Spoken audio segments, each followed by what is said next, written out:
Ya, video.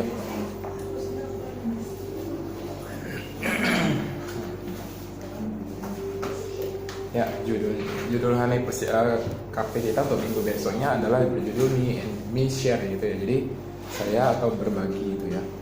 Nah ini oh ya, saya lupa ada satu video sebenarnya.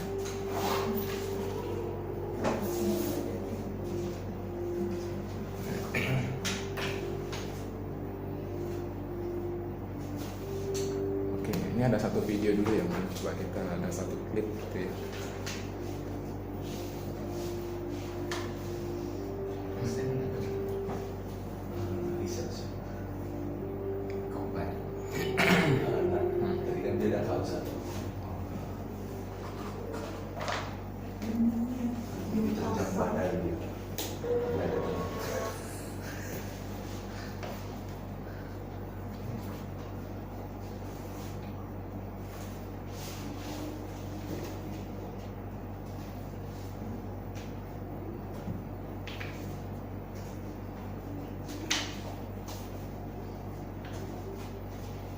Ini ada film sedikit, film pendek ya, putarin dulu ya.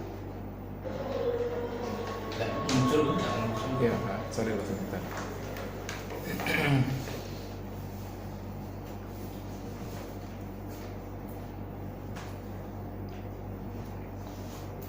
Oke.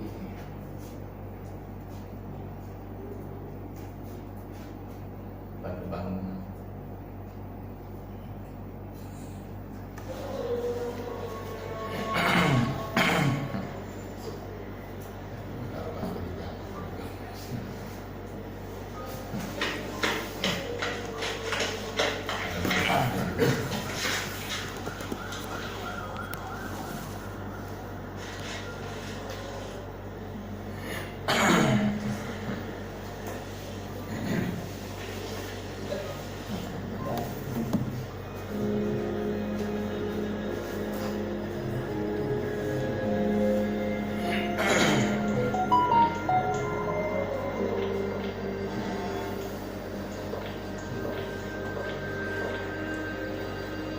Kurang lebih gitulah ya, nggak ada terlalu panjang. Ini nanti saya cut aja karena ini wordnya nggak terlalu ini ya, nggak terlalu humanis kayaknya. Ya jadi saya nggak terlalu ini, nanti saya edit lagi. Cuman kira-kira bentuknya videonya klipnya seperti gitu ya. Cuma ada pakai aja. Iya harusnya seperti gitu. Itu jadi saya ambil videonya saja Kayaknya isi. karena itu nanti jadinya agak humanis ini. Ya, nah hari ini kita masuk di dalam kelas kesehatan kita tuh yang berjudul Me and Share ya. Tadi seperti video yang sudah kita lihat tuh ya. Ini nanti juga berhubungan dengan setiap daripada apa yang mau kita sharingkan ke anak-anak. Ini tapi lebih kepada tentang bagaimana aktualisasi kita jadi orang Kristen ya, tentang kita untuk bisa berbagi sebenarnya. Jadi ini sudah masuk ke dalam bagian yang lebih ke aktualisasi gitu, termasuk pelajaran minggu yang hari ini sama yang kemarin sebenarnya sudah masuk sebenarnya. Jadi kemarin tuh sudah kasih tahu tentang sudah paham nih tentang jadi Kristen itu seperti apa. Jadi kita mengajarkan tentang contoh aktualisasi keseharian gitu. Jadi salah satunya adalah yang untuk minggu besok itu adalah saya berbagi gitu ya. Tidak bingung. Nah ini tujuan itunya saya belum bikin, nanti coba saya bikin ya. Jadi saya langsung ke ininya dulu ya. Jadi ini konsep berbagi. Ini biasanya kita kalau ngomong konsep berbagi itu selalu bicara soal untung rugi sebenarnya kalau untuk konteks sekarang. Jadi tidak lagi kepada apa, siapa dan mengapa sebenarnya. Untuk apa saya harus perlu berbagi, kepada siapa saya perlu berbagi, dan mengapa saya harus berbagi. Ya mungkin seterusnya langsung bisa tambahkan lagi gitu. Jadi karena konsep dari berbagi saja itu sudah bicara soal untung rugi gitu. Asal tidak merugikan saya, ya saya berbagi gitu. Kalau itu menguntungkan saya, ya mungkin saya lebih berbagi lagi gitu. Ya. Jadi konsepnya sudah berubah, tidak lagi kepada tiga keyword ini ya. Untuk apa saya berbagi, Terus kepada siapa saya harus berbagi, terus mengapa juga saya harus berbagi. Itu jadi satu pertanyaan refleksi lah di awal. Sama tadi film tadi sudah kita lihat bahwa nggak ada orang tuh yang mau ngambil batu karena juga nggak ada hubungannya dengan saya gitu. Jadi pun kalau kita ketemu misalkan ini contoh batu kecil kan, contoh kecil aja ya, kita pikir kalau ada orang jatuh gara-gara batu, kita bilang ya itu kecelakaan biasa lah, atau memang apes lah gara-gara batu gitu ya, atau sengaja lah kita mungkin bawa batu besar taruh di jalan juga besoknya pagi hilang juga sebenarnya itu iya kalau kita sengaja gitu kan taruh batu di tengah jalan tuh besok pagi juga hilang, mungkin akan ada orang yang ambil gitu ya. Jadi klip yang tadi di awal kita sudah lihat bahwa batu di atas itu mengganggu orang sebenarnya, tapi ya siapapun bisa ambil gitu, tergantung siapa yang merasa dia harus dia harus hitung untung atau dia perlu hitung rugi sebenarnya ya, tapi kan bukan masalah itunya, tetapi kita akan lihat lebih dalam lagi apakah sebenarnya bagaimana dalam kekristenan kita aktualisasinya itu kita bisa dapat berbagi itu seperti apa.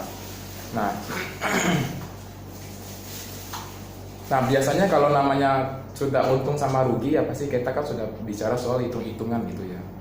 Ini ada satu pertanyaan lagi, apa yang kita anggap penting saat ini? Ini saya nggak bikin animasinya, nanti saya keluarin satu-satu sebenarnya. Ya, jadi apa yang kita anggap penting saat ini? Ya, kondisi saat ini kita mau anggap penting apa? Kita bisa tanyakan remaja-remaja. Nah, bisa saja ini banyak nanti anak-anak remaja menjawab gitu ya. Oh, ada misalnya uang atau dan sebagainya. Nah, ini salah satu contohnya aja.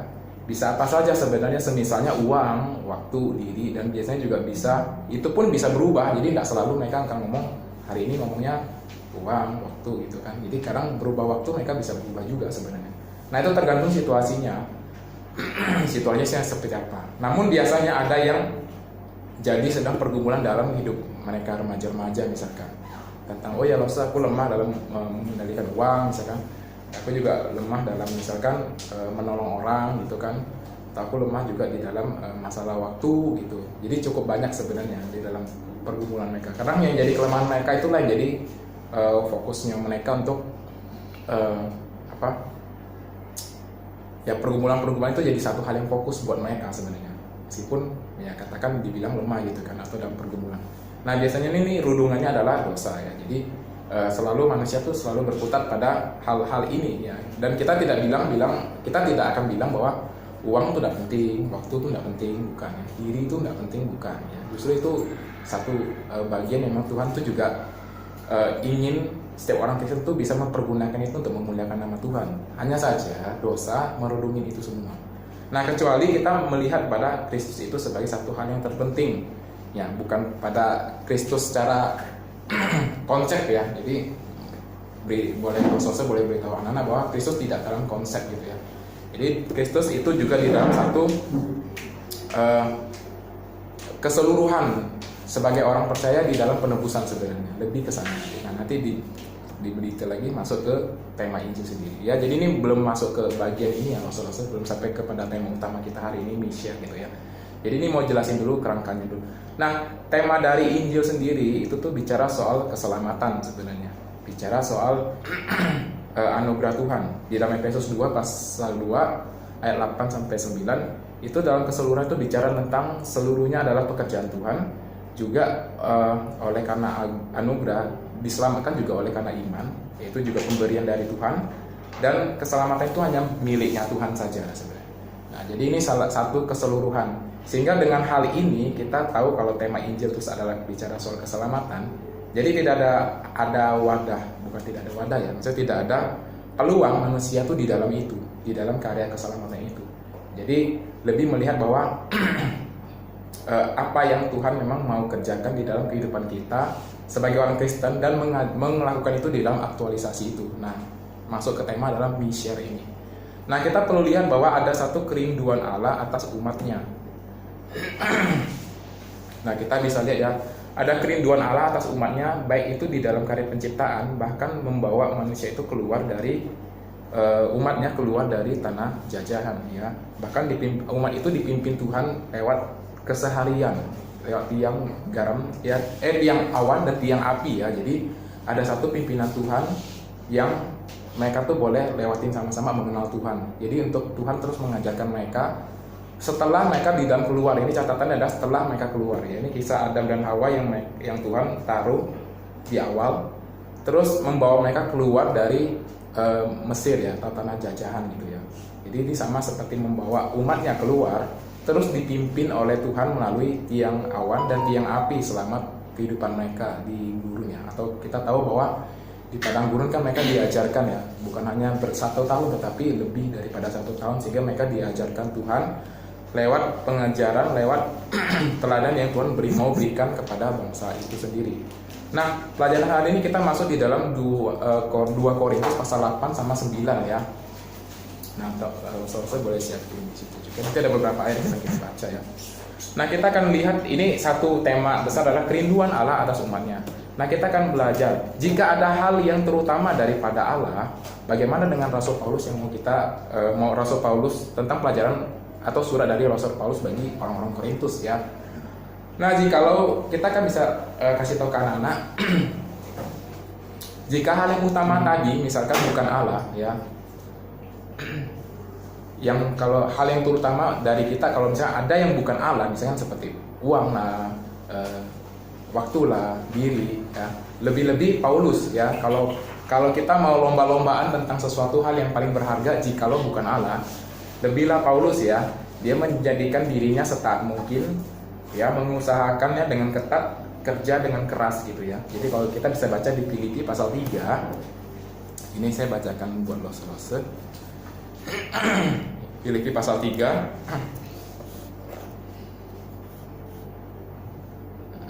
Oke, saya akan bacakan kalau selesai ya. Jadi ini Filipi pasal 3 ayat 4 sampai dengan 9. Sekalipun aku juga ada alasan untuk menaruh percaya pada hal-hal yang lahiriah. Jika ada orang lain menyangka dapat menaruh percaya hal-hal lahiriah, aku lebih lagi. Disunat hari ke-8 ya, jadi dia jelasin tentang dia sebagai seorang Yahudi ya, orang Ibrani asli ya, orang yang taat sama hukum Taurat, lebih-lebih lah orang Farisi gitu ya. Terus ayat 6 tentang kegiatan penganiayaan, dia juga enggak kurang ya, tentang kebenaran dalam menaati hukum Taurat. Dulu orang Kristen tuh paling enggak pernah telat gitu istilahnya, dan melakukan hukum Taurat tuh enggak ada yang cacat gitu. Ayat 7, tetapi apa yang dahulu merupakan keuntungan bagiku sekarang kuanggap rugi karena Kristus. Malahan segala sesuatu kuanggap rugi karena pengenalan akan Kristus Yesus Tuhan kita lebih mulia daripada semuanya. Karena dialah aku telah melepaskan semuanya itu dan menganggapnya sampah supaya aku memperoleh Kristus. Ayat 9, dan berada dalam dia bukan dengan kebenaranku sendiri karena menaati hukum Taurat, melainkan dengan kebenaran karena kepercayaan kepada Kristus, yaitu kebenaran yang Allah anugerahkan berdasarkan kepercayaan. Ya, jadi kalau kita lihat bahwa kalau tentang hal kita bicara soal untung rugi, ini belum masuk ke share ya. Jadi sekarang kan kita kalau tadi seperti di awal, kita kalau berbagi biasanya bicara soal untung rugi, tentang diri sendiri yang tidak mau kita lepas sebenarnya. Nah, jadi Paulus terlebih lagi, Paulus juga melakukan sesuatu hal yang ya kita tidak katakan uang aja ya, karena Paulus sendiri pun juga orang kaya sebenarnya. Tapi ada hal-hal yang dia sendiri nggak bisa lepas, yang dia anggap itu benar semuanya. Termasuk kita sebagai manusia atau sebagai orang Kristen juga menganggap ya uang kan memang benar loh, waktu kan juga benar ya, memang benar. Tapi kita tidak mempergunakan itu dengan yang tepat, dan memang untuk memuliakan nama Tuhan itu tidak gitu ya. Nah, lebih lagi daripada Paulus juga melakukan hal yang sama sebenarnya, melakukan sesuatu hal yang mungkin jauh daripada apa yang seharusnya. Dia juga orang ahli hukum Taurat, dia seharusnya paham gitu ya. Dia juga harusnya dia juga tahu soal hukum Tuhan itu ya, jangan membunuh kan ada ya, tapi dia membunuh juga gitu ya. Terus juga dia nggak ada yang satu yang cacat, yang kurang sebenarnya kalau dia mau mengerjakan tentang sesuatu hal yang lahiriah yang mau dia anggap pegang itu sebagai satu keutuhan ya. Nah, hari ini kita akan coba lihat dari 3 hal ini. Tadi kita sudah lihat tentang pengenalan akan Allah, dan kita juga lihat dari Paulus itu seorang ya. Terus kita akan belajar dengan surat 2 Korintus ini. Nah, kita akan lihat ke satu contoh yang Paulus ngomong tentang bagaimana kita jadi orang Kristen itu bisa berbagi gitu ya, tanpa ada perlu alasan penting tentang bagaimana tuh saya bisa berbagi sebenarnya, bukan bicara soal untung ruginya ya. Nah, salah satunya adalah Paulus kasih contoh tentang di Makedonia. Di Makedonia ya. Jadi ada 2 hal ini.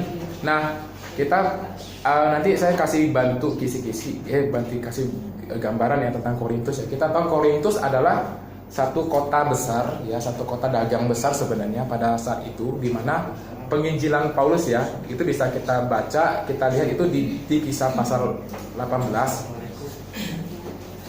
Dan di mana surat Korintus ini ditujukan buat mereka, bukan hanya bicara soal tentang memberikan persembahan. Ini kan memang ada kasus ya, maksudnya kasusnya adalah mereka punya ya katakanlah hutang ya atau janji bahwa mereka akan memberikan bantuan dana itu kepada gereja pusat atau di Yerusalem sebenarnya. Jadi Paulus hanya mengingatkan kembali ya, pasalnya pada saat itu tuh mereka belum ada tindakan aksi gitu. Jadi mereka belum ada aksi itu untuk mau kasih dana bantuan kepada gereja di Yerusalem ya. Jadi Paulus mengingatkan mereka bahwa mereka memang di gereja Korintus perbedaannya adalah antara Makedonia dan Korintus, dua-duanya adalah buah pelayanannya Paulus ya. Jadi itu tuh semua yang Paulus kerjakan di Makedonia dan di Korintus. Teman-teman bisa baca Rasul-Rasul, nanti bisa aja mudah-mudah baca di dalam Kisah Rasul ini di pasal 16 itu Makedonia, Kisah Rasul 18 itu sudah di Korintus. Jadi Paulus punya pelayanan dua-duanya ini. Nah di dalam Makedonia kita memang ketemu cerita lah tentang seperti Lydia gitu ya, wanita penjual kain ungu gitu ya. Terus juga kepala penjara di Filipi itu salah satunya gitu ya ceritanya ya. Jadi perbedaan dua ini adalah sama-sama buah pelayanan Paulus gitu ya. Jemaat di situ Paulus beritai Injil, akhirnya ada jemaat di Makedonia, jemaat di Korintus gitu ya. Terus juga di jemaat Makedonia itu tidak sekaya jemaat yang di Korintus ya. Nah di jemaat Korintus itu berlimpah akan karunia dan menjadi kota yang makmur. Nah itu nanti bisa baca sebenarnya di 2 Korintus pasal yang ke-7 sebenarnya. Pasal 8 ayat ke-7 ya, itu ada Paulus kasih tahu kamu tuh berlebih-lebih karunia banyak, kamu tuh gak kurang sebenarnya. Tetapi dalam hal berbagi masih kalah jauh dengan jemaat di Makedonia. Ya. Nah, kita bisa lihat bahwa di sini kok kenapa orang Makedonia bisa, karena mereka berpusat pada Injil. Ya, jemaat Makedonia berpusat pada Injil, tidak lagi berbicara soal untungnya apa, ruginya apa dalam hal berbagi. Lain dengan Korintus. Korintus ini masih banyak mengalami, jemaatnya tuh mengalami perpecahan gitu ya. Jadi secara garis besar nanti saya bantu untuk Korintus, kita perlu bicarain soal 2 Korintus ini, perlu bicara soal latar belakangnya kenapa gitu ya. Karena kan kita belajar dari mengajak anak-anak belajar dari 2 Korintus ini ya. Nah, Korintus ini jemaat yang banyak mengalami perpecahan. Perpecahannya tuh tidak hanya pada beda-beda kubu ya. Jadi mereka ada perpecahan antara ada yang grupnya Apolos ya, grupnya Petrus, grupnya Paulus. Jadi mereka tuh berselisih gitu ya. Itu baru itu saja, belum lagi berselisih tentang makanan persembahan gitu ya. Terus belum lagi berselisih tentang mereka tuh masih ada pergumulan menghadapi dosa, yaitu dosa seksual. Di dalam 2 Korintus ini juga disebutkan gitu. Paulus banyak kasih tahu ya, kamu masih banyak dosa, kamu masih banyak keterikatan sama dosa, terhadap baik itu seksual, terhadap itu uang ya, terhadap itu juga karunia. Karunia itu yang bersinggungan dengan tentang soal ibadah. Mereka suka pakai bahasa yang tidak dipertanggungjawabkan. Maksudnya itu ibadah tapi ada suara bahasa roh gitu. Jadi yang tidak dipertanggungjawabkan akhirnya membuat orang-orang yang baru mau mengenal Tuhan nggak nyaman gitu. Jadi nggak ngerti gitu ya. Ini kelompok apa gitu ya. Jadi akhirnya tidak menjadi berkat sama sekali gitu ya. Ini yang pergumulan yang Korintus. Nah, salah satunya adalah tema besar kita, me share. Bagaimana cara mempelajari saya tuh bisa berbagi ya. Paulus kasih tahu di Makedonia, hal penting adalah di dalam 2 Korintus pasal 8 ayat 5. Mungkin salah satu lose boleh bacain. Dari lose Tina aja kali ya. Nanti lose Tina. Oh, lose Tina. Ya lose Tina aja lah. 2 Korintus 8 ayat 5. Mereka memberikan lebih banyak daripada yang kami harapkan. Mereka memberikan diri mereka pertama-tama kepada Allah, kemudian oleh karena kehendak Allah juga kepada kami.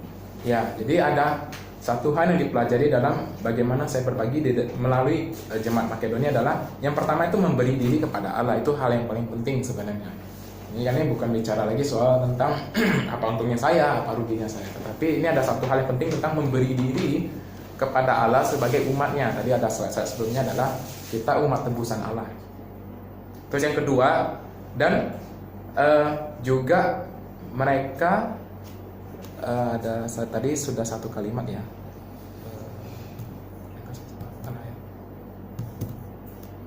Nah, mereka memberi diri pertama-tama kepada Allah, kemudian oleh karena kehendak Allah juga kepada kami. Ya, kami ini Paulus ngomong kepada mereka juga maksudnya. Jadi pertama-tama jemaat itu memberi diri kepada Allah oleh karena Injil ya. Jadi tidak mungkin kan mereka tidak mungkin tiba-tiba langsung menyerahkan diri kepada Allah oleh karena apa? Pasti ada pemberitaan Injil. Karena itu kan buah pelayanan Paulus di jemaat itu terbentuk oleh karena pemberitaan Injil. Tetapi mereka Paulus ini juga tulis bahwa pertama-tama mereka memberi diri, mereka memberikan diri mereka pertama-tama kepada Allah, kemudian juga oleh karena kehendak Allah. Jadi oleh karena kebaikan kemurahan Allah pun juga bagi pada rasul itu. Akhirnya mereka juga bersedia untuk menjadi masuk di dalam pengajaran rasul gitu ya. Jadi mereka meneladanin rasul itu. Paulus sendiri, Paulus memberitakan Injil, Paulus memberitakan tentang Kristus apa, dan mereka mendengar, mereka melakukan hal itu semua gitu ya. Dan di 2 Korintus pasal 8 ayat 2 nih loh Selina Joni. 2 Korintus pasal Bengang-bengang Selina. selagi dicobai dengan berat dalam berbagai penderitaan sukacita mereka meluap, dan meskipun mereka sangat miskin namun mereka kaya dalam kemurahan. Ya, jadi mereka nih sudah tidak ada lagi tentang bicara soal untung rugi dalam hal ketika Paulus bilang Yerusalem nih lagi butuh dana dan sebagainya, mereka kerjain gitu, mereka mau kerjain gitu. Jadi mereka bukan lagi bicara soal aku untungnya apa, rugi, kami kan orang miskin, enggak. Mereka misal justru kerjain, bahkan bukan dalam satu hal yang seperti sesuatu yang ada, mereka kasih, enggak loh. Jadi mereka bahkan di dalam keadaan penderitaan, bahkan juga mereka dalam keadaan yang dicobai dengan berat ya. Jadi cukup sulit sebenarnya untuk mereka tuh jadi orang Kristen yang kecil gitu ya. Terus tidak punya satu seperti kayak Korintus kota besar. Jadi mereka harus melatih diri terus untuk mereka tuh bagaimana mereka tuh berbagi, mengingat saudaranya tuh yang di kota besar, yang padahal mereka pun juga mungkin tidak kenal ya, tidak kenal di Yerusalem, belum pernah ke Yerusalem, tetapi Paulus kasih teladan. Ini ada satu gereja ya, ada satu gereja besar, saudara kita lagi butuh dana, mereka kerjain itu semua. Nah, jadi bahkan di ayat berikutnya nanti kita bisa baca lagi tuh ayat 3, ayat 4 ya. Aku bersaksi bahwa mereka telah memberi menurut kemampuan mereka, bahkan melampaui kemampuan mereka. Jadi seperti Paulus kasih target sekian, bahkan lebih, mereka bisa kasih lebih gitu. Di dalam kesusahan mereka bisa kasih lebih gitu ya. Jadi ini satu teladan yang baik sebenarnya. Dengan kerelaan sendiri mereka meminta, bahkan mereka minta mendesak kepada kami supaya mereka juga boleh kasih karunia, punya mengambil bagian dalam pelayanan kepada orang-orang kudus. Nah, jadi mereka sendiri juga minta gitu, mereka mendesak, kami mau juga ikut ambil bagian di dalam pelayanan ini gitu ya. Nah, nanti dalam hal sharing, dalam pelajaran misinya juga mungkin kita juga bisa kaitkan dengan seperti tentang salah satu contoh ya, kita di sekolah minggu ya, bukan karena kita tidak mungkin mau bilang kita krisis penata layan ya, tetapi karena kita perlu mengajarkan mereka tuh untuk melihat ini, oh berbagian dalam pelayanan ini gitu ya. Ini pas banget sebenarnya ya 2 bulan ini ya di sini nggak mau ya, murid-murid diajak pelayanan gitu ya. Oh, harus punya, saya mau berbagian ya, karena kan kok sekolah minggu saya lagi renovasi gitu ya, rehab gitu ya. Jadi saya berbagian lah pelayanan, nggak sampai pelayanan di dalam ibadah, di dalam ruangan yang kecil gitu, misalkan mereka ngambil bagian gitu. Nah, harusnya mereka punya itu ya, sama seperti di dalam Makedonia ya. Kecuali ya, tadi kan kita belajarnya adalah mereka memberi diri kepada Allah, berarti mereka menerima Injil. Kecuali ya anak-anak kita mungkin dan sebagian mereka masih bergumul dalam Injil gitu, masih sangat-sangat berkutat dalam hal menerima Kristus tuh untung atau rugi sebenarnya. Nah, bicara soal itu gitu kan. Nah, kita akan baca di dalam 2 Korintus pasal 8 ayat 7 sampai dengan 9.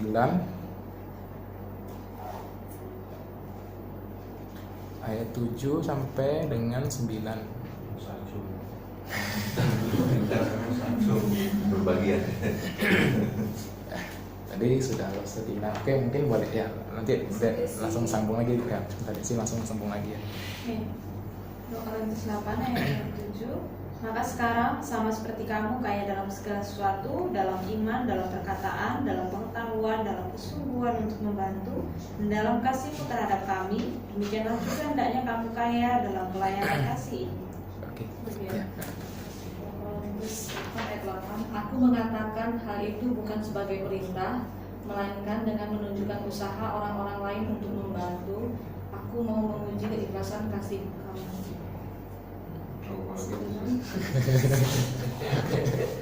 Karena kamu telah mengenal kasih karunia Tuhan kita Yesus Kristus, bahwa Ia yang oleh karena kamu menjadi miskin sekalipun Ia kaya, supaya kamu menjadi kaya oleh karena kemiskinannya. Ya, jadi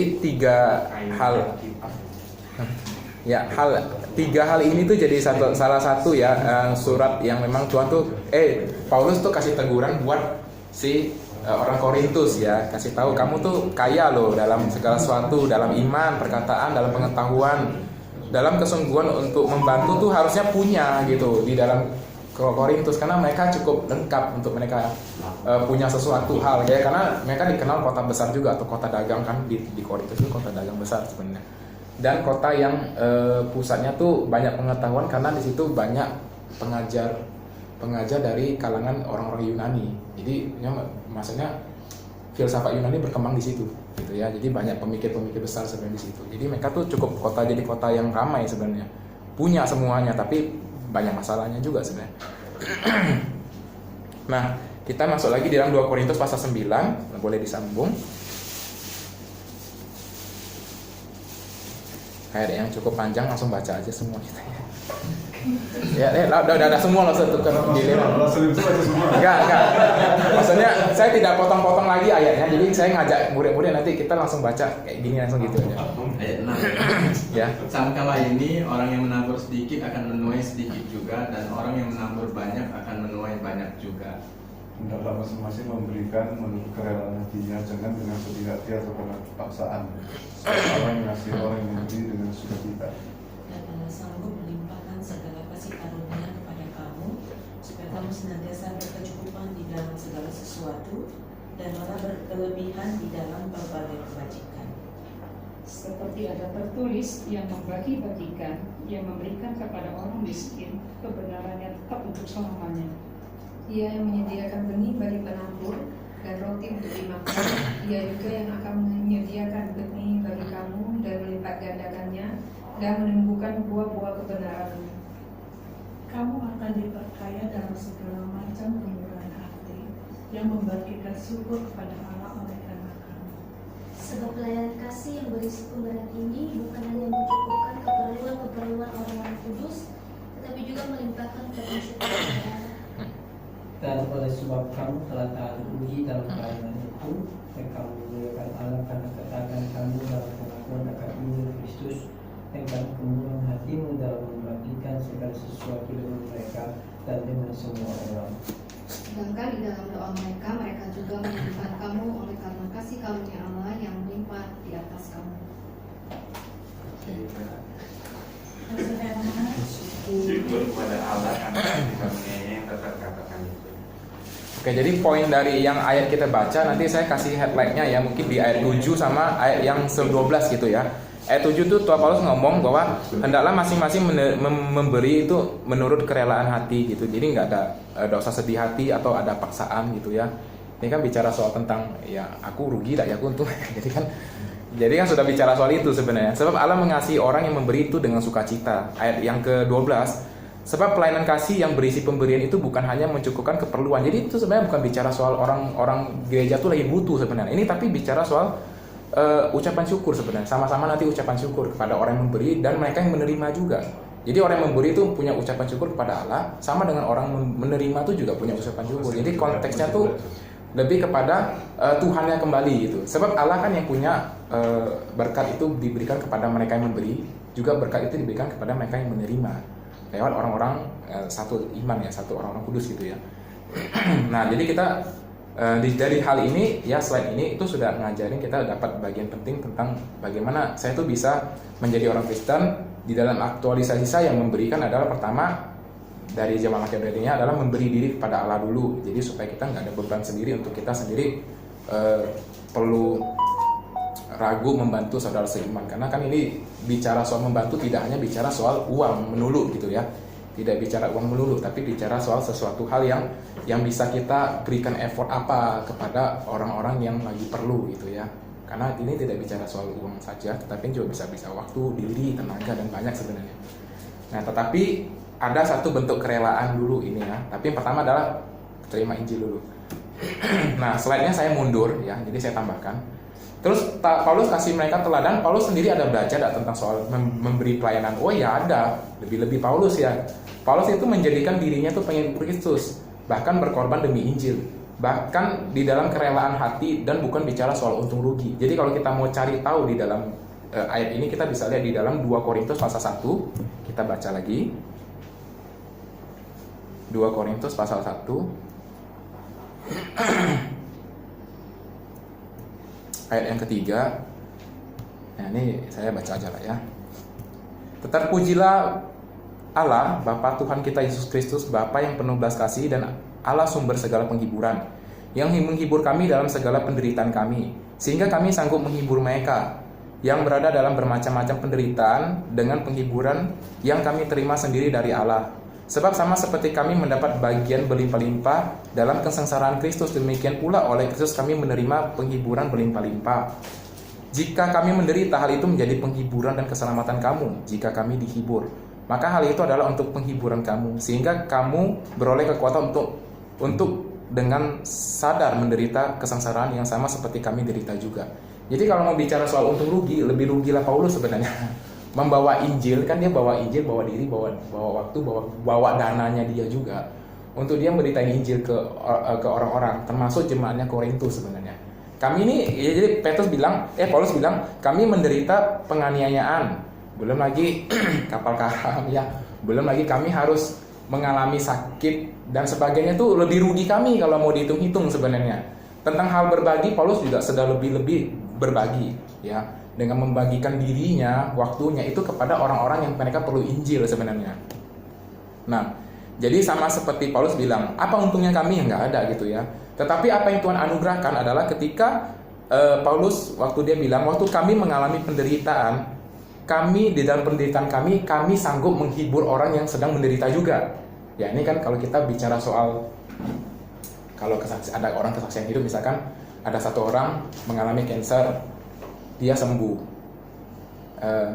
terus dia ketemu orang yang cancer tapi mentalnya turun, karena aku nggak mungkin sembuh lah, tapi orang ini bisa sharing gitu, dalam penderitaan itu dia bisa sharing gitu. Jadi ini bukan bicara soal tentang sesuatu yang ada baru bisa sharing, enggak, tapi ini sesuatu yang dialami, bukan alami hal yang baik loh, tapi alami hal yang buruk gitu ya. Jadi Paulus bilang, kami pun juga memberi banyak juga sebenarnya. Kalau kita balik lagi flashback, Paulus juga memberi banyak sebenarnya, bukan karena Paulus punya apa, bukan Paulus untung apa, Paulus rugi apa, bukan. Tetapi pertama adalah karena dia memberikan diri juga kepada Kristus, itu ya, memberikan diri kepada Allah pertama. Maka itu kita bisa lihat dari jemaatnya Makedonia bahwa mereka mengikuti ajarannya Paulus, meneladani ajarannya Kristus gitu ya, mendengar pengajaran Paulus melalui ajarannya Kristus gitu ya. Jadi akhirnya mereka membawa diri mereka tuh mengenal Tuhan dulu, menerima Injil dulu. Sama seperti Paulus menjadikan dirinya setak mungkin menurut hukum dan adab, ya nggak ada cacat sama sekali. Tetapi oleh karena Kristus Yesus, ketemu Kristus Yesus di dalam Filipi, dia bilang semua yang dia lakukan atau ia yang punya atau sesuatu hal yang dia pegang, baik itu hukum yang taat dan semua itu dia anggap sampah gitu. Oleh karena Kristus Yesus, karena Yesus Kristus lebih berarti gitu. Jadi bukan berarti apakah menjadikan semua hukum-hukum yang Paulus belajar itu jadi sia-sia? Tentu tidak lah. Ya, justru itu membawa itu kepada pengertian yang lebih dalam lagi kepada mereka yang seperti orang Yahudi yang belum mengenal Kristus. Itu banyak tuh di dalam Korintus. Paulus tuh salah satunya mengajarin orang-orang yang Yahudi situ banyak juga yang maksudnya mereka tak hukum Yahudi tapi mereka belum kenal Kristus. Jadi ya nggak tahu tuh, kan kita nggak bilang ya, maksud tuh seperti Tuhan bilang, kan Tuhan Yesus datang, aku datang bukan mendirikan hukum Taurat loh, tapi menggenapinya dalam artian kata adalah orang-orang yang menjalankan hukum Taurat kehilangan makna dalam menjalankan hukum Taurat itu sendiri. Jadi Paulus juga mengkasih tahu mereka, aku juga terikat sama hukum Taurat, tetapi saya juga salah. Jadi Paulus bilang saya juga salah menanggapi hukum Taurat itu sendiri. Akhirnya menjadikan saya seperti orang yang paling binasa sebenarnya adalah tidak memaknai hukum Taurat itu sendiri. Jadi pasti mendukakan Tuhan sudah. Terus juga membunuh orang ya, membunuh orang dalam artian ya maksudnya pengikut Kristus gitu ya. Jadi kalau dibilang, makanya Paulus ada satu kutipan ayat adalah Kalau dibilang paling berdosa, aku orang paling berdosa, dia bilang. Padahal dia orang ketat hukum Taurat, tapi kok bisa orang ketat hukum Taurat ngomongnya paling berdosa juga gitu ya. Agak ini bertolak gitu ya. Nah, jadi Paulus memahami bahwa memang bukan satu usaha, keselamatan bukan satu usaha yang perlu diusahakan sendiri, bukan. Tetapi pertama-tama adalah memberikan diri kepada Allah oleh karena pendengar Injil itu. Nah, akhirnya menghasilkan buah ya. Akhirnya Paulus mengerjakan itu semua, banyak hal yang dia kerjakan dalam hal memberi diri ya. Jadi dia juga bisa menghibur orang di dalam satu kesengsaraan, karena Paulus mengalami kesengsaraan. Terus juga Paulus itu juga manusia ya, kita perlu lihat dia. Di ayat ini juga dia sedang ngomong dirinya itu juga manusia. Kami ini menderita. Dia tuh bikin Paulus membuat surat 2 Korintus ini penuh dengan tangis. Dia ada tulisan di situ di situ. Membuat surat 2 Korintus kepada jemaat Korintus itu sambil menangis gitu. Jadi dia bersedih karena memang di 2 Korintus ini banyak konflik tentang perdebatan lah. Mereka orang Korintus masih mengalami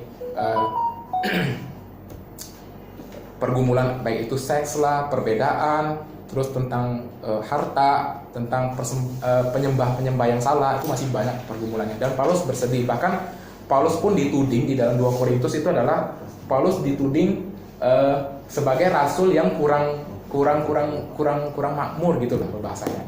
Karena mereka menghadapi ada pengajar situ masuk. Nah, pengajar situ tuh nggak seperti Paulus. Kalau Paulus kan keliling-keliling ya, pakai dana kurang dan sebagainya, itu pun dari pemberian orang. Nah, di 2 Korintus itu ada satu pengajar yang mereka tuh dalam artian kata tuh latar belakang mereka sudah cukup sukses kaya. Ya, kalau saya gambarkan sederhana itu seperti gini ya. Mungkin seperti ada orang yang mengajar teologi kesuksesan. Nah, jadi melihat kacamata itu, jadi banyak jemaat Korintus tuh lihat Paulus ini kayak kurang sukses ya. Orangnya menderita gitu ya. Perlu ya kita ikutin ya. Kita ikut pengajaran sana aja, sama juga pengajaran Kristus juga. Dan tapi pengajarnya tuh orang sukses gitu loh. Jadi dihantam seperti itu, Paulus dihantam. Jadi bahkan mereka di 2 surat Korintus ini dipertanyakan kerasulan Paulus itu seperti apa. Dipertanyakan, ini benar rasul enggak gitu. Bahkan dipertanyakan seperti itu, karena kan mereka nggak masuk dalam Rasul Paulus tidak masuk dalam jajaran 12 rasul. Ya karena ada perbedaan itu, ada grupnya Paulus, grupnya Apolos, grupnya Petrus gitu. Jadi dipertanyakan kerasulan dia. Jadi cukup sedih sebenarnya Paulus bilang. Justru malah diminta bukti kamu sebagai rasul itu apa gitu loh. Nah, jadi Paulus maka di sini juga ada ayat, saya nggak masukin di sini, ada ayat yang Paulus bilang buktinya apa? Buktinya adalah kalian itu buktinya gitu loh.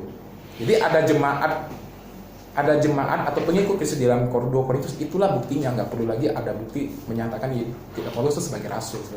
Jadi Paulus juga kasih tahu bahwa terkadang Paulus juga mengalami kemanusiawiannya ketika dia tuh mengalami berbagai pencobaan. Tetapi ada sukacita, dia ada tulis di sini adalah sebab waktu itu kalaupun dia sedang menderita dan dia ketemu dia mendengar saudara-saudaranya menderita tetapi menang oleh karena Kristus, dia jadi terhibur. Nah, ini Paulus juga bilang. Jadi Paulus tuh juga bisa, selain dia menguatkan orang di dalam penderitaan, dia juga yang dalam kondisi menderita, dia dihiburkan oleh orang-orang kudus di setiap jemaat yang dia layani. Jadi dia juga terhibur oleh karena kuatnya iman mereka. Jadi sama-sama membangun ini jatuhnya kalau dilihat gitu ya. Nah, sama di ayat 5, sebab sama seperti kami mendapat bagian berlimpah-limpah dalam kesengsaraan Kristus, demikian pula oleh Kristus kami menerima penghiburan yang berlimpah-limpah. Nah, penghiburan ini tuh didapat dari orang-orang yang sudah Paulus layani. Jadi mereka tuh seperti kayak orang Makedonia, orang Korintus yang juga masih pegang ajaran tuh juga terhibur. Jadi Paulus merasa apa yang dia kerjakan tuh tidak sia-sia sebenarnya. Nah, jadi di sini kita bisa lihat bahwa ada 2 hal yang tadi ayat pertama yang di Paulus ya. Terus yang kedua di sini saya kontrasin tentang siapa itu Paulus dulu dengan yang Paulus sekarang. Jadi Paulus itu penerima Injil juga, baru bisa melakukan tentang bagaimana dia sendiri berbagi, bukan hanya dalam hal uang tetapi dalam kehidupannya dia. Terus kita kembali lagi. Nah, sini saya nggak masukin ayat ya, jadi saya belum masukin ayat. Nah, di sini sama dengan kerinduan Allah atas umatnya. Yang pertama, Allah menciptakan kita sebagai pilihan umatnya. Terus juga Allah mengeluarkan umatnya itu dari jajahan. Sama Yesus Kristus juga disalib mengeluarkan kita itu dari jajahan dosa. Kita dikeluarkan dari jajahan dosa gitu ya, melalui pengorbanannya Kristus. Terus Allah pada zaman perjanjian lama juga menuntun umatnya melalui tiang awan, tiang api. Maksudnya itu adalah Tuhan berserta mereka untuk terus mengajarkan mereka tentang mengenal Tuhan itu seperti apa, mengenal Allah itu seperti apa. Nah, sama seperti ketika Tuhan Yesus sudah bangkit, Tuhan mengirimkan Roh kepada setiap orang-orang kudus saat ini, baik kepada kita yang sudah menerima Kristus melalui Roh dan Firman. Nah, jadi ya dua hal ini. Jadi sangat bisa kontras gitu ya. Terus kita masuk lagi ke bagian menghubungkan lah sebenarnya. Nah, kita masuk lagi, balik lagi. Tema Injil itu apa? Ya, keselamatan. Sekarang apa yang kita anggap penting saat ini masih tidak kita pikir soal untung sama rugi gitu ya. Nah, jadi Lawson nanti bisa sharekan lagi tentang refleksi lah, sharing kepada murid-murid tentang harusnya kita berbagi itu seperti apa ya Lawson. Misalnya kita boleh sharing kepada anak-anak atau pengalaman Lawson bisa berbagi seperti apa. Seperti contohnya pengalaman berbagi ya, kalau seperti saya kalau mungkin kayak kalau di dalam dunia kerja gitu ya. Ini kadang kalau dalam dunia kerja kan banyak dunia kerja kita selalu bilang soal hitung-hitungan ya. Kadang ada hitung-hitungan sebenarnya. Ada tentang capek lah ini. Tapi makin lambat laun saya maksud itu menghidupi lah ya gitu ya. Ada banyak hal yang sebenarnya tuh tidak terlalu bilang rugi-rugi amat, menjadi orang yang memberikan lebih daripada apa yang seharusnya, malah lebih banyak belajar sebenarnya. Kalau saya lebih pikir mana lebih banyak belajar, lebih banyak ilmu yang didapat sebenarnya, malah tidak habis-habis gitu jadinya lebih nggak ada ya rugi, cuman malah jadi kurang waktu aja untuk mempelajari itu ya, jadi kurang waktu malah ya, jadi untuk mempelajari itu jadi sangat berlimpah sebenarnya kalau kita tuh memberi effort yang lebih gitu, karena banyak pelajaran baru yang bisa diberikan sebenarnya. Ya itu salah satunya ya. Jadi inilah tema dari Me and Share gitu ya. Oke, sampai sini ada yang mau ditambahkan lose atau yang mau dikoreksi?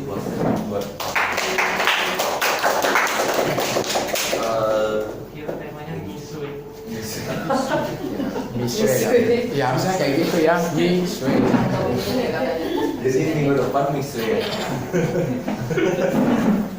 Ya, thank you Sancong. Kalau dari saya secara lesson plan-nya udah sangat baik, secara strukturnya dan secara poinnya juga sebenarnya sudah ter-highlight, tinggal ditekankan saja mungkin di dalam bagian-bagian akhirnya. Maksudnya dengan kita melakukan ini ya kita melihat bahwa ini kerinduan Tuhan juga, sehingga apa yang kita lakukan ini juga menyenangkan hati Tuhan gitu. Dengan kita tuh bisa berbagi, dan tadi kan sudah disampaikan juga bahwa berbagi ini nggak mesti selalu soal duit. Apalagi kalau sebenarnya anak remaja sih mereka rela aja ya bagi-bagi duit, walaupun kadang mereka nggak ngerti uang jajan mereka itu terbatas. Misalnya contoh mereka tahan traktir temennya tanpa temennya tuh pinjam 10 ribuan, maksudnya tanpa ngomong pinjam pun kadang mereka juga mau berbagi selama itu tadi kadang selama mereka punya makanan misalnya. Jadi kadang pemberian mereka pun ada syaratnya juga sebenarnya. Nah, tapi tadi yang sangat bagus adalah ketika dimulai dengan dasarnya dulu.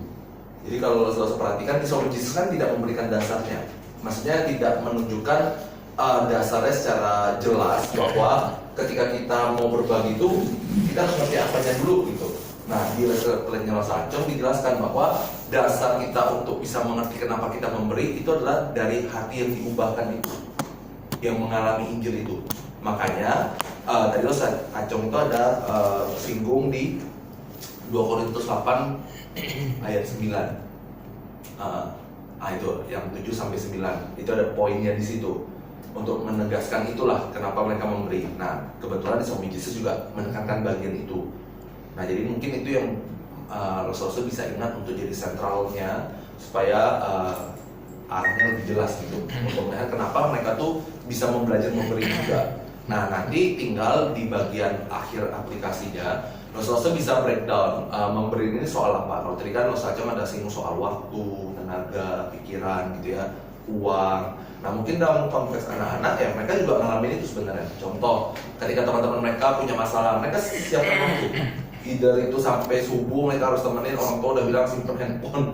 Ya mereka tetap bisa sampai chatting untuk karena temennya curhat gitu. Bahkan kadang juga tukar jawaban tugas gitu ya misalnya. Ada juga yang sampai malam gitu. Nah, jadi mungkin lebih diarahkan saja beberapa hal konkretnya.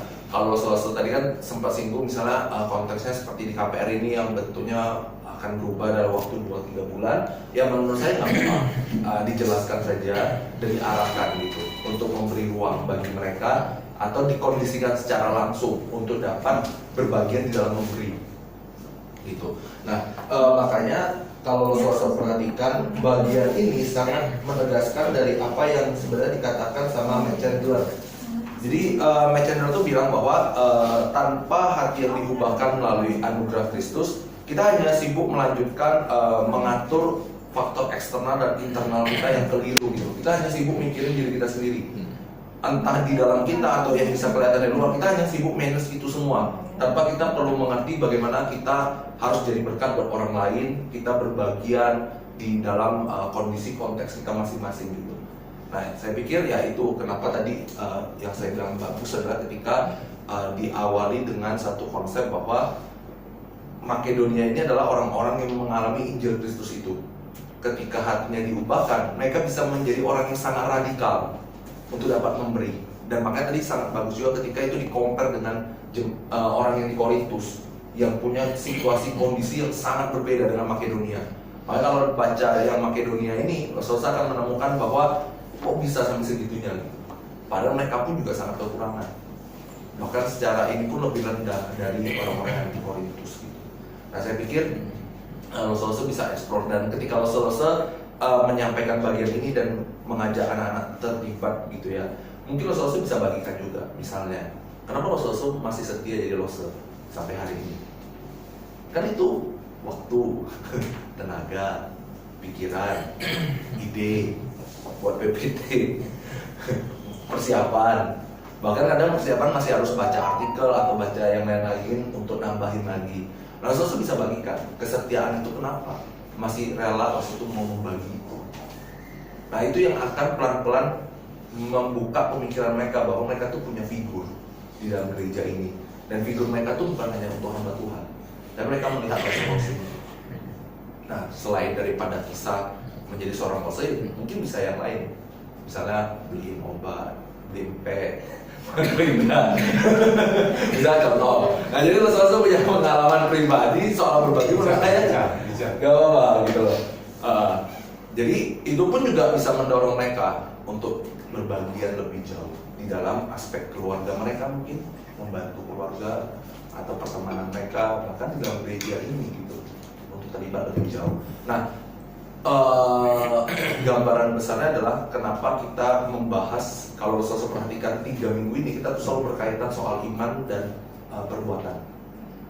Dan ini masih terus sampai 3 lesson plan ke depan, dari bab 4 sampai bab 11 kalau nggak salah di sini. Karena penekanannya adalah ini menunjukkan bagaimana orang-orang yang adalah berbagian dalam kerajaan Allah yang membumi, sehingga menunjukkan suatu kondisi yang different, yang berbeda dengan orang-orang lain.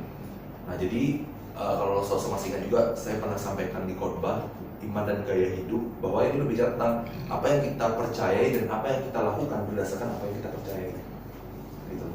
Nah, maka ini menjadi satu hal yang sangat baik untuk bisa dieksplor lebih jauh. Tinggal nanti Saudara bisa atur speednya saja. Kalau ini kan mungkin kalau misalnya terlalu lambat speed ngomongnya, mungkin akan terasa cukup lama, karena ini kan cukup padat nih, menjelaskan dasarnya, habis itu bangun kerangkanya, dan baru ngerti puncaknya itu apa. Nah, mungkin Saudara bisa atur speednya supaya tidak terasa cukup lama di anak-anak, karena kita pengen ada momen di mana ada interaksi dan juga sharing bersama mereka gitu. Mungkin itu sih kalau dari saya, dari Lucian atau Chandra Indah. Yes. Nah, saya sih setuju yang tadi quotes-nya Matt Chandler tuh dipakai di akhir, mungkin akan sangat baik ditampilkan, dan bisa ditambahin sih pertanyaan refleksi ke murid-murid. Jadi kita membalikan lagi ke murid-murid, ya sejauh ini kamu gimana gitu. Nah, tadi quotes-nya udah bilang kalau kamu mengalami perubahan, berarti hidup kamu, kalau kamu mengalami diubahkan oleh Kristus, berarti harus berubahkan, tidak memikirkan diri sendiri lagi. Dan jadi ya boleh hari tutup full slide terakhir tuh dengan sejauh ini kamu gimana gitu. Kita mengajak para remaja melihat kembali ke diri mereka sejauh ini gimana gitu. Apakah jangan-jangan hidup mereka masih memikirkan diri sendiri, atau sudah ada progres? Kalau sudah ada progres baik, kalau masih memikirkan diri sendiri, nggak berubah-ubah, nah itu ada something yang wrong yang perlu mereka cari tahu lah di hadapan Tuhan. Mungkin dari saya itu sih bagian akhirnya aja untuk yang reflektif. Dan satu lagi, Ustaz, kalau misalnya dirasa mungkin selama ini udah punya pengalaman ajak anak interaksi, kok kayaknya nggak ngomong misalnya, mungkin Ustaz bisa bagikan aja anak-anak dengan anak-anak dibagi kelompok. Mau mereka mau sama teman-teman mereka juga nggak apa-apa. Tapi mungkin bisa dikondisikan mereka dengan teman-teman mereka atau dengan sesama mereka untuk berbagi. Jadi setelah Ustaz sharekan pengalaman Ustaz, terus bisa ajak mereka, sekarang kita bagi kelompok, silakan teman-teman sharing satu dengan yang lain, dan mungkin di akhir pun juga bisa ditutup doa dengan bersama-sama di situ gitu. Nah kalau misalnya Ustaz takut anak-anaknya mungkin yang kelas 7, kelas 8 mungkin nggak terlalu ngerti gitu ya, mungkin bikin satu guideline pertanyaan yang lebih terarah gitu ya, 1-2 pertanyaan saja. Pengalaman apa, atau kamu punya nggak pengalaman berbagi sesuatu? Kalau misalnya punya, apa yang perasaan apa yang muncul misalnya? Capek kok misalnya gitu. Nah misalnya kayak gitu. Nah jadi ajak mereka tuh cerita dalam kelompok mereka juga nggak apa-apa. Kalau Loster rasa kelas Loster itu sulit kayaknya kalau dari Loster ke anak-anaknya untuk sharing di sini. Tapi kalau misalnya Loster mau anak-anak dengan anak-anak saja, mungkin 2 orang, 3 orang, 4 orang nggak apa-apa. Gitu. Mungkin itu sih. Ada Indah? Ada tambahan? Kalau dari saya mungkin dari video yang pertama tadi, ini kan berbagi kan. Tapi udah dari video itu tadi kayak bukan berbagi gitu. Itu lebih kayak berbuat baik gitu, kayak siapa yang mau ambil batu berarti dia orang yang berbagi gitu. Kalau menurut saya video itu bisa dibagi ya, mungkin tampilkan video yang gimana orang berbagi dan tidak mau berbagi gitu. Terus dijelaskan ke anak-anak kira-kira ini kan keterapinnya Kristosentrisnya itu apa? Kenapa kita mau berbagi gitu? Kayak Rasul Paulus, kenapa dia mau memberikan diri? Kenapa? Apa unsurnya gitu? Apa dasarnya Rasul Paulus itu memberikan diri untuk melayani jemaat pada masa itu? Nah, kalau sekarang kita anak-anak remaja, mungkin mereka bertanya apakah berbagi ini adalah suatu kewajiban atau memang kerelaan gitu? Itu mungkin perlu ditekankan. Thank you, Tante Yuda. Dari Rasul lain. Tambahan, pertanyaan. Jadi gambar Adam dan Hawa itu ada yang pakai baju merah. Ini jadi pertanyaan. Ada ngomong itu. Maksudnya sih itu kan ilustrasi ya maksudnya. Ya maksudnya itu ada. Kalau cari gambar yang lain. Ya sudah. Jadi pertanyaan bagi Enggak, itu kan lukisan ya, ilustrasi. Jadi ada pelukis juga memang ilustrasi gambar. Baju merah sudah Dia bilang Tuhan itu pakai tua berarti. Enggak rasis. Ada lagi ya? Kita tutup dalam Oh ya, kita doa dulu ya.